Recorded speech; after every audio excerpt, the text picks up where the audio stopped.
Howdy, howdy, folks, and welcome to Moose Podcast number 379. The achievement is in the growing. Hey, I trust you've had a great first week of the new year. It's amazing. First week is in the books. That time thing, I tell you, wow. Good thing we're photographers, right? So we can record our memories of that time because it seems to be going faster and faster. But I appreciate you spending a little bit of it with me. It's been an excellent week here at the homestead, keeping busy. Out now in Minnesota, having some great time.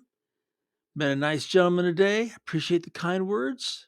Do appreciate the support. That's what I'm here to do, is help you as much as I can, and I really do appreciate when it comes back my direction. So thanks kindly. The transcript for this episode will be there on the blog post for the podcast on the website at moosepeterson.com. I want to thank my good friends at Bedford Camera, bedfords.com. Hey, I've told you guys for years and years about this stuff, but there is new things there at Bedford's. Not that it's new, just that I'm going to bring it to your attention. That's BSI, Bedford School of Imaging. I mean, they've got the great gear, they got the great price, the great service, home of the Moose discount. But each one of those stores, and there's a lot of stores, if you haven't been to the website at bedfords.com, has a lot of in-person, hands-on training. The Bedford School of Imaging, BSI. It's just another great way in which they try to help us move our photography forward, understand the tools that they are so great at putting in our hands, so we can record some of that time and share those memories. So make sure you head to bedfords.com, mention Moose, so you see that discount when you check out. They're there to help you. Bedfords.com. Thank you guys for sponsoring the Moose Podcast. So this week, the achievement is in the growing. Some of you folks, I do love your emails because you see right through me. You know that something has transpired since last time I was on the air with you that got me to thinking. And some of you have been very inquisitive, wondering just what this week it might be. Well, so we all, and I am included in this, look at different images from magazines and books, social media, Instagram, those basic resources. And you look at them, you go, man, I just don't feel like I'm getting anywhere. I don't feel like I am moving that ball forward. So and so is doing this, and so is doing that. This person came out with a book. I'm not worthy. And we feel like we're not achieving what it is we should be. And of course, that's a big thing too, right there, right? What should we be achieving? Um, uh, this week, I was approached by an author of a book who don't know the book, and he wants me to promote the book. And it's like, first of all, when I see a book on photography come out that somewhere deep down in me, I go, yeah, that's probably something I should have done, but I didn't. There's where that, gosh, yeah, didn't achieve, didn't live up to my potential, didn't make the moolah, starts kicking in. And then, I take a deep breath and I think about it, and it's like, no, yeah, that ain't gonna go anywhere. That I would have invested all that time. But that's the issue, is that we see all that and get all that stimulation, that information. Then the mind, starts giving us, you could say, that guilt trip, and we feel like we're not achieving. We must be doing something wrong. So finishing up a house improvement, major remodel, which I'm doing myself because I enjoy doing it. It's something I've done all my days. And I just went on to YouTube to, yeah, I know, YouTube University. Everybody goes there. And I just wanted to go to see what was, you could say, current, when it comes to craft, right? A saw is a saw, a hammer is a hammer, but there are new saws, new hammers, and I'm not gonna say shortcuts, but easier ways of getting from A to Z. So I went to YouTube and I'm watching some of these and I'm listening to them. I know enough to be dangerous, but I don't do it every day. So I'm listening to a couple of these, and they're giving very valid, solid information, but some of it just wasn't clicking. And then it occurred to me, well, it's just because of their point of view, their methodology that it wasn't clicking with me. And I'm going, wow, am I like doing the same thing with you folks? So, the achievement is in the growing. Um, Not that we have the answer or have reached the end, but we should pat ourselves on the back for achievement for just growing to this point. And boy, I was talking to someone who told me that, and I was like, huh, the achievement is in the growing. Then that does that mean that I'm always going to be achieving because I'm always going to be growing? And the answer is, well, yeah, that's true for all of us. So the growing then is an important part, if not essential, in the art form and business of photography. And that's really important.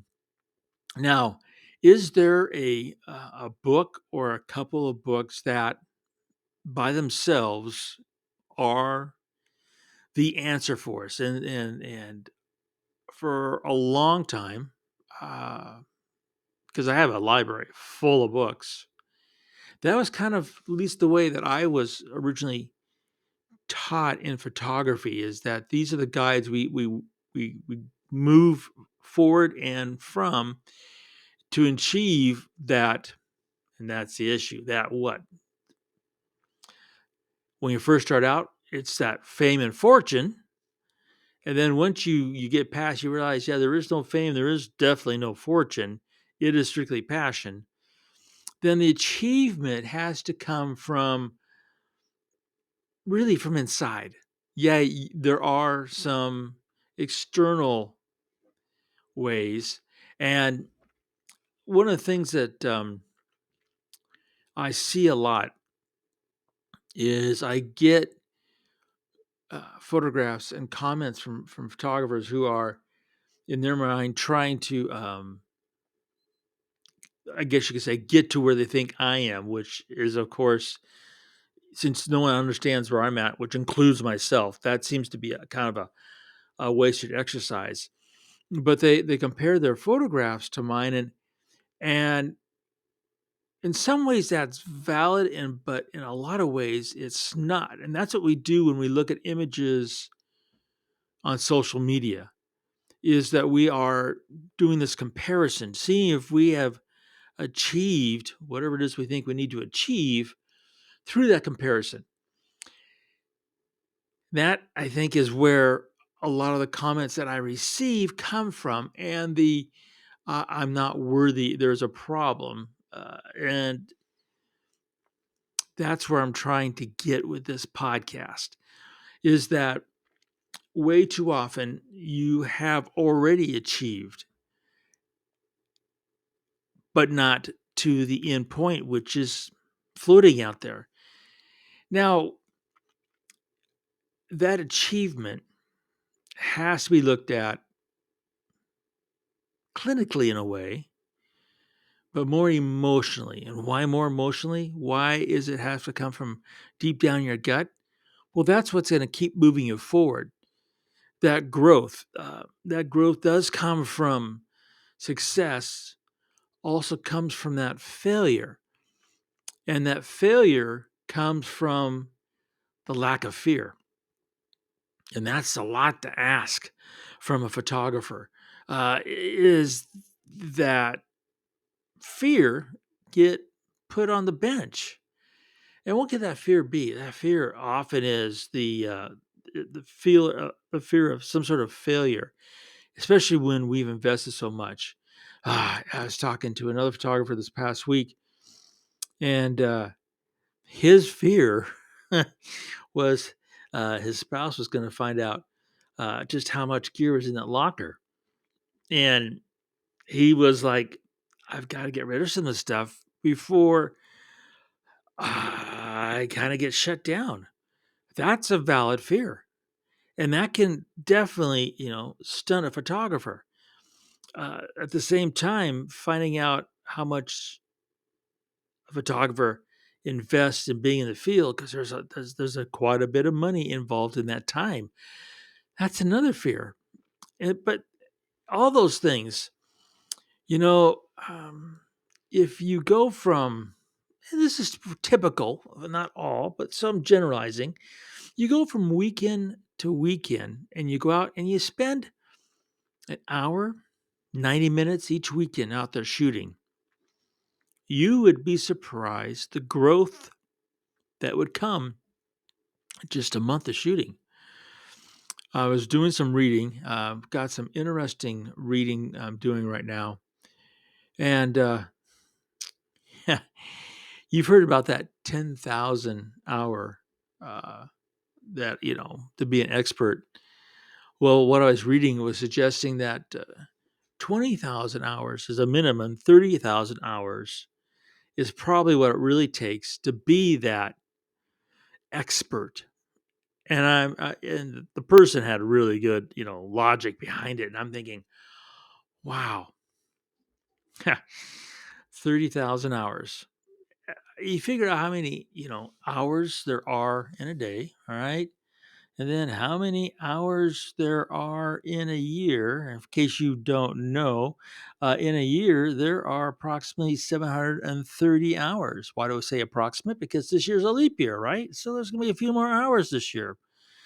Now you take 30,000 and divide it by 730, and you get the incredible number of how many years? 41 years, possibly, if you spend all your time. So, at least according to this one person, being an expert, which I'm going to put as the achievement, that's a lot of time. So, it's not reasonable. No, I don't even do that much. I don't think. I've never thought about how many hours, I'm probably putting in, normally I'm probably putting in when I'm not, when I'm at the homestead, probably at least 20 hours a week shooting. And when I'm on the road, it's probably more like 40 or 50 in a week. I'm not going to hit that 30,000 mark, and hitting that 10,000 mark, and right. How many years is that? So the achievement is in just the growing, and that measuring stick for growth is not the door jam, not what our mom and dads did when we were growing up, kind of thing. It is small increments, and those small increments have to be noted by you, not by anybody else, not by any other measure stick than what you do for your own photography. And boy, that is the challenge. We all need to feel gratification from what we're doing. There is absolutely no doubt to that, because that's partly what we keep on doing. So here's, after all this kind of getting around to the end, the point of this is now is a good time, a great time. In cabin fever, we got the chills coming. We got some cold temps coming. The highest next week for here at the homestead would be -5. That's not a high. I don't know who's came up with the idea that's a high, but -5. Oof. Anyway, back to the point. I would really recommend to you, whatever your main passion is in your photography, whether it's macro or landscape or birds or mammals or planes or people, go back. 6 months in your images, in your finished images, not the nest, but finished images. And pick 10 images that you like the best from back then. And then pick 10 images that you've just done in the last few weeks and look at them and compare the two. And you can compare them easily in Photo Mechanic or Bridge, and look at them. Pick them apart. Be merciless. Look at those images. And I bet that you're going to say, wow, there is improvement. Now, of course, not all 10 from 6 months ago agree all worse than the 10 from you just shot, but the vast majority. And I bet you will do this simple exercise. You will find and learn for yourself that there was achievement in the growing. You just hadn't looked at it and seen it that way. And that might just give you the fuel to go out and create some more great images. I appreciate you spending some time with me, folks. You have a marvelous, marvelous week. And remember to make every click your story.